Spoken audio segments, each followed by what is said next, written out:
Dynamic Karnataka YouTube ಚಾನಲ್ಗೆ ಸ್ವಾಗತ.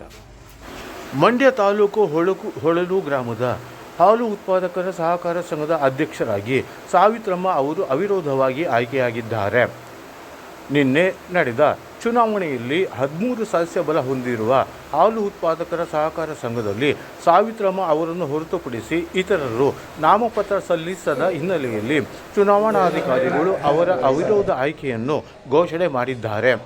ನೂತನ ಅಧ್ಯಕ್ಷರನ್ನು ಇತರ ಸದಸ್ಯರು ಅಭಿನಂದಿಸಿದ್ದಾರೆ. ನಂತರ ಮಾತನಾಡಿದ ಅಧ್ಯಕ್ಷೆ ಸಾವಿತ್ರಮ್ಮ ಅವರು ಎಲ್ಲರ ಸಹಕಾರದೊಂದಿಗೆ ಸಂಘವನ್ನು ಅಭಿವೃದ್ಧಿಪಡಿಸುವುದಾಗಿ ತಿಳಿಸಿದ್ದಾರೆ.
ಫೋಟೋದವರು ವಿಡಿಯೋದವರು